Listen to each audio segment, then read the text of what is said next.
One night, at the top of my career, I sat down on the couch and burst into tears. Today, my friend, I'm going to tell you why.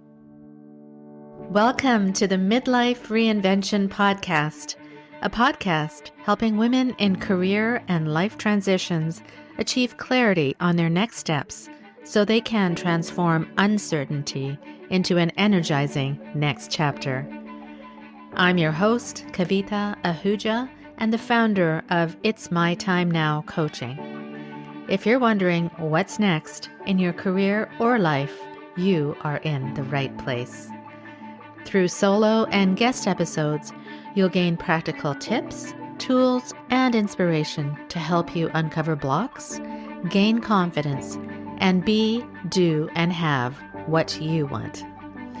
I rediscovered myself after the age of 50, and I know you can too.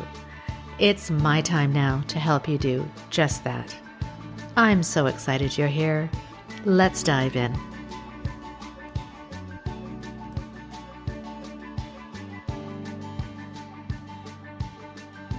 In this episode, you'll discover three things. First, the playbook I followed for decades.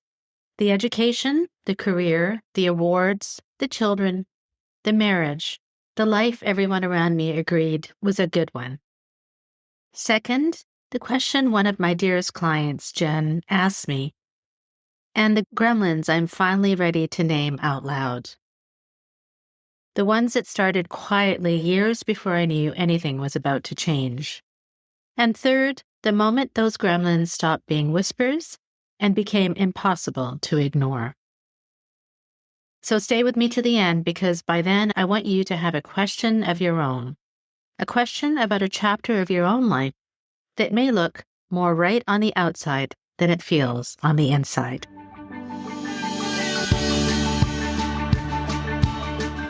Hello and welcome back to the Midlife Reinvention Podcast.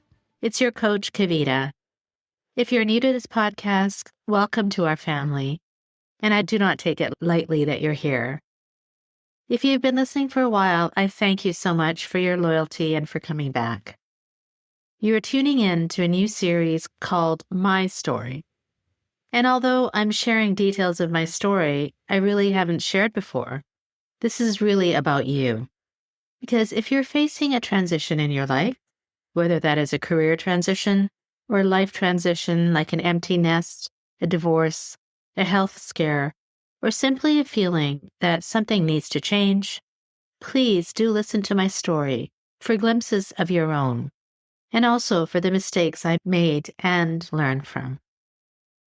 Last week, I spoke about my family's history, the moves from India to Africa to Canada that laid the foundation for the courage I didn't even know I had inherited from my grandparents and parents.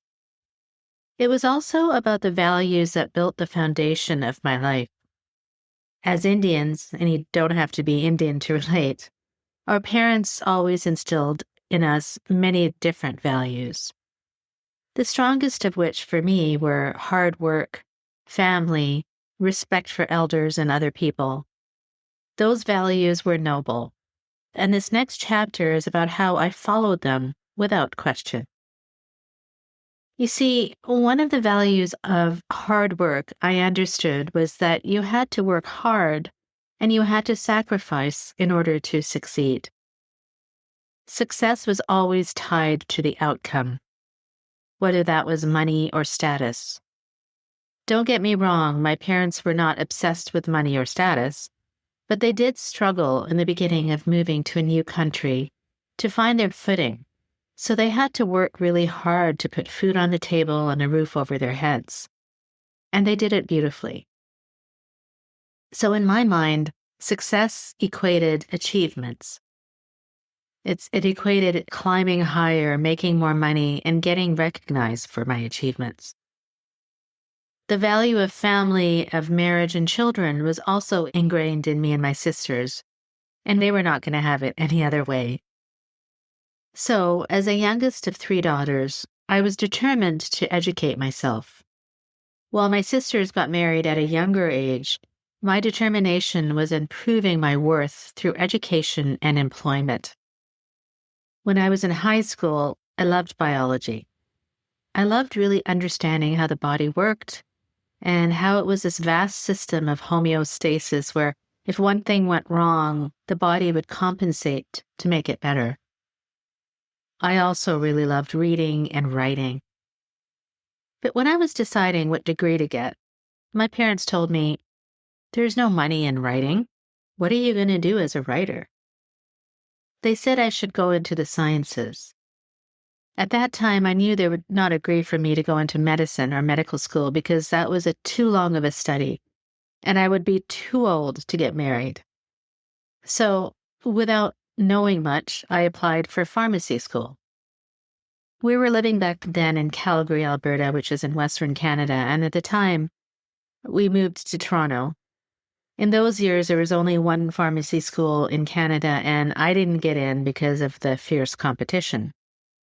So, I pursued biology at the University of Toronto and really enjoyed it, although I really had no idea what I was going to do with it. Those were beautiful years of friendships being made, of learning, and of beginning to understand myself. I didn't know it then, but I was already following a playbook. I was not questioning it. I was not wondering whose playbook it was. I was just walking down a path that felt like mine because nobody had handed it to me directly. Do you remember your college years or early years of education? What led you to the decision of which path to pursue? Was it because of your passions or something practical that maybe your parents had suggested? Keep that thought in mind because I'm going to come back to it a bit later. It's interesting to follow the clues in your life, and I would encourage you to do that. It really reveals so much about where you are now. One clue for me was that after I graduated with a bachelor's in biology, I tried working in a lab for one summer, soon to discover that I hated it. I was always a people person, and being stuck behind a microscope looking at little organisms was not my idea of a career that would inspire me. So I started to research. What could I possibly do? The idea of understanding the world of business really interested me, and that was also suggested by the owner of the lab and a dear friend of mine. "Why don't you go back and get your MBA?" they said. Truthfully, I didn't even know what that was at the time, but it sounded good. Again, breadcrumbs. So I kind of fell into my MBA, and that was where actually I made some of my closest friends and realized how much opportunity there really was in the world out there. At the same time, I met my now husband, and those years were so sweet and exciting. A whole world of possibilities ahead of us. I often think about how, when we are younger, the world is aligned before us. And I often think, how did we actually get to where we are today? This was actually the impetus behind this whole series, a question posed by my now wonderful client, Jen. As luck would have it, I came across the world of pharmaceuticals when I graduated from my MBA. And it seemed like the perfect combination of my science interests, my business interests, and my love of working with people. So in 1993, I started my career in the pharmaceutical industry. I was introduced to sales, and although I thought, okay, this is temporary, 25 years later, it became who I was and what I did. And I did it very well. I look back at that decision now, and I see how natural it felt to step into it. I do not see it as following anything. I saw it as choosing.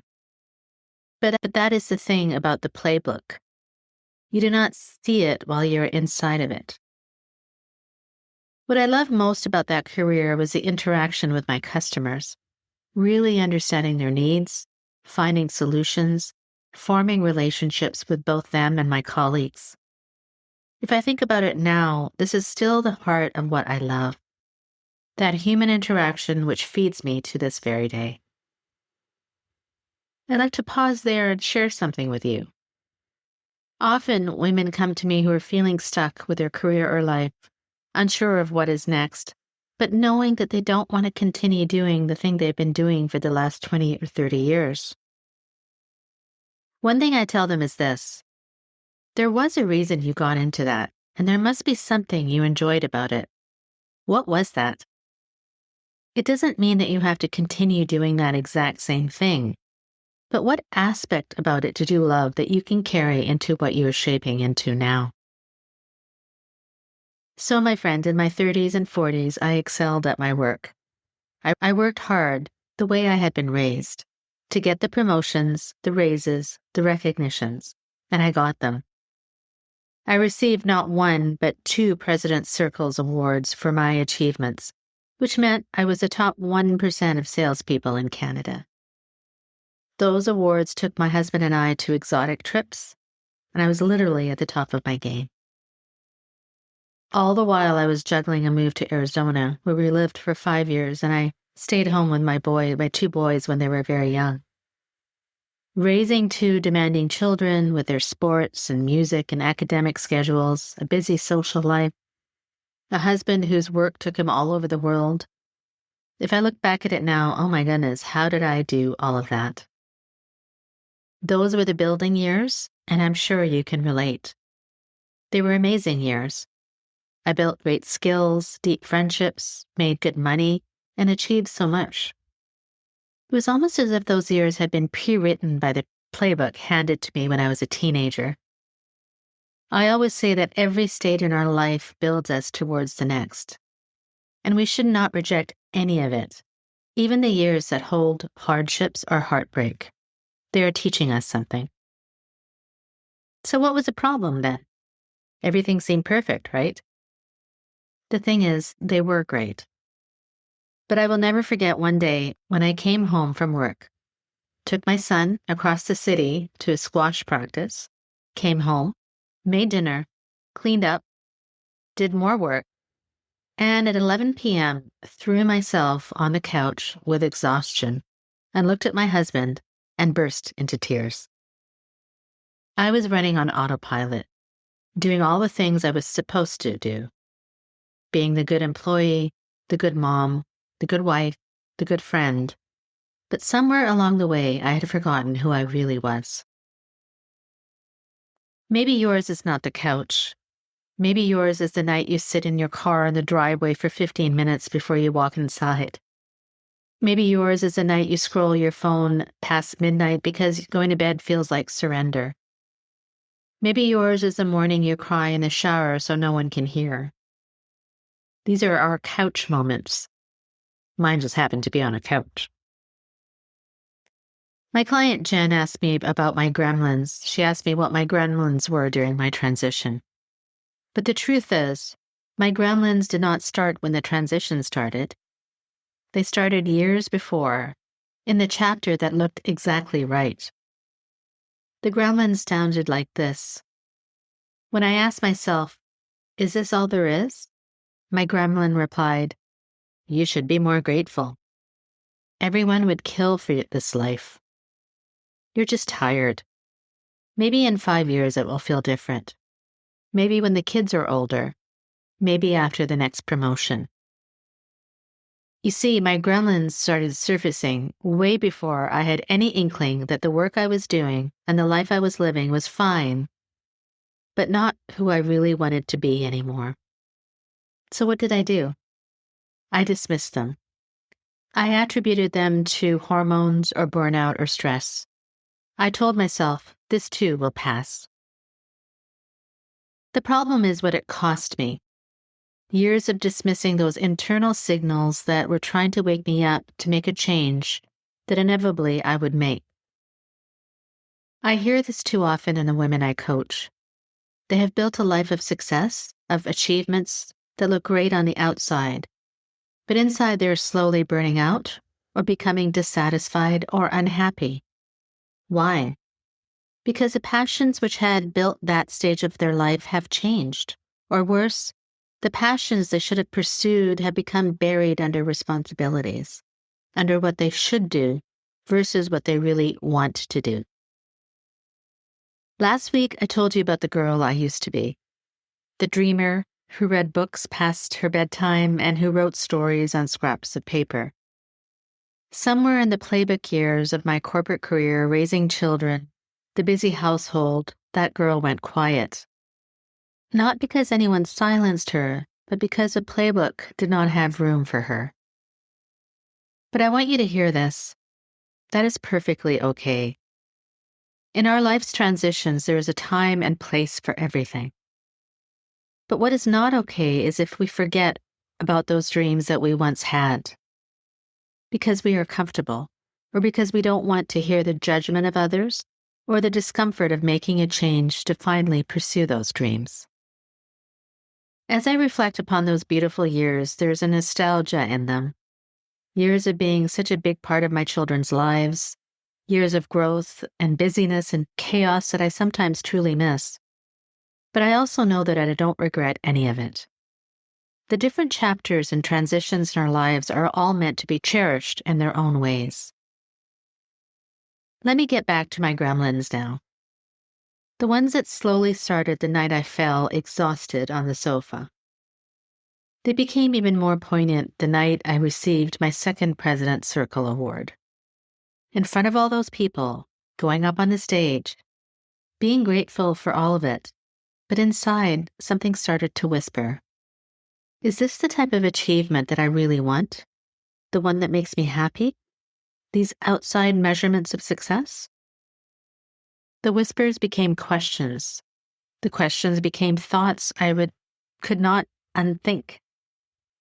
Things I used to say to myself once a year, like, is this really what I want to be doing the rest of my life? I started saying once a week, then once a day. By the end of those years, the gremlins were not gremlins anymore. They were knocking on a door I had been pretending was not there. By that point, the question was no longer whether to ask it. The question was when. And what would happen on the other side. Before we close today, I want to ask you a few questions honestly. When did your fine first start feeling off, if it did? Which gremlins have you been calling something else? Exhaustion, hormones, the wrong week, the wrong year? And what chapter of your life looks more right on the outside than it feels on the inside? If any of this resonates with you, I invite you to ask yourself these deep questions and don't be afraid of what the answers will reveal. Bring your own gremlins quietly out into the light so you can hear them clearly for the first time. What we walk together today, my friend, are the years that built most of us. The years where the playbook works, where success has a definition we did not write, where the dreams of who we were as girls go quiet without anyone noticing, and where the gremlins begin to whisper the questions we are not yet ready to answer. These years are sacred. They built me. They likely built you. But they are not where the story ends. The breaking point for me happened one Monday morning. A morning where I hit the snooze button 5 times and crawled back under the covers, not wanting to face the day. A morning where I could no longer ignore those internal whispers. A morning that led to my next chapter of life, the one that has led me to where I am today, retelling my story.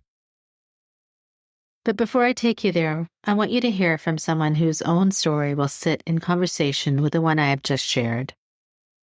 Next week, my guest is Deborah Knight. Deborah is an entrepreneur and strategic communications expert who has lived her own playbook of expectations that did not pan out. She talks about what she calls life quakes, the moments the ground beneath your feet shifts, whether you wanted it or not. She talks about a question one of her mentors once asked her. Do you want to be beige or do you want to be colorful? And she talks about what she calls the possibilities in the middle, the space between the plan that broke and the next chapter that has not arrived. Her story is not mine, but you will hear echoes. Listen for them, and then, when we return to this story, I will take you into the morning everything cracked open for me. Before we go, I want to remind you that this whole series is being shaped by you as much as by me.